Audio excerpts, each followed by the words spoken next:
Ford Motor Company is recognized as the top automaker on the Fortune 500, with revenue close to $160 billion last year. However, this did not happen overnight. A large part of the company's early success is credited to its founder, Henry Ford. Director of Historic Preservation of Fairlane, Austin Amy, and Director of Operations and Development of Fairlane, Cynthia Sohn, explains what life was like a century ago for Henry Ford living at his Fairlane home just outside of Detroit, and how he helped make Ford Motor Company one of the most well-known family-run businesses in the world. Henry Ford was born on July 30th, 1863 in Wayne County, Michigan. He showed an interest in mechanics at a young age, and by 12 he spent most of his time in a small machine shop he had equipped himself. By 1893, Ford built a small one-cylinder gasoline engine, and 3 years later, a version of that engine powered his first automobile, the quadricycle. In 1903, Ford and 12 others invested $28,000 to create Ford Motor Company. In the same year, the company sold its first vehicle, the Model A. Then, in 1908, the Model T made its world debut. It gained popularity because it was affordable, simple to operate, and durable. Ford's success grew.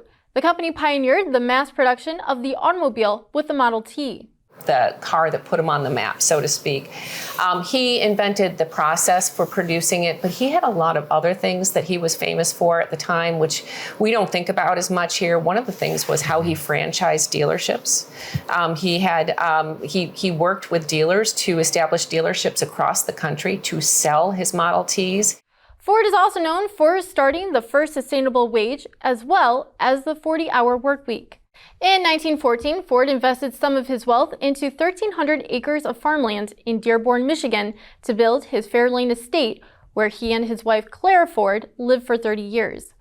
The mansion, consisting of 56 rooms, including 7 bedrooms, 15 bathrooms, and other standard living spaces, became a place where they could escape from their busy lives. He was an engineer, remember. So for him, this house was about state-of-the-art, doing things that were, in 1915, considered quite technologically advanced. There were electric lights, and there was a powerhouse, as we've mentioned, which ran off the power of the Rouge River. There was a brining system. There were hair dryers in the bathrooms. There were all sorts of things that would have been unheard of in 1915. Henry and Clara were also avid birders. They often took advantage of the fact that their property was on a migratory bird path, enjoying the birds as they passed by. They also spent a lot of time on what is called the sun porch, which overlooks the Rouge. And to this day, I mean, you walk out onto the sun porch's little terrace that it has, and you can see about 15 different bird species just from that porch every minute of every day. So you can understand why they were situated there. Clara spent a lot of time working in her gardens, while Henry enjoyed spending his free time in his laboratory experimenting with mechanical objects. And despite the couple not being big partygoers, they were known for entertaining friends like Thomas Edison and Harvey Firestone, and hosting square dancing in their field room. However, not every moment in the home was pleasurable. Their son Edsel, who became president of the company in 1919, died in 1943. In 1947, Henry Ford died at the estate at the age of 83. And after Clara's death in 1950, the house was passed on to Ford Motor Company and became the first archive for the automaker. 7 years later, the company donated the property and house to the University of Michigan.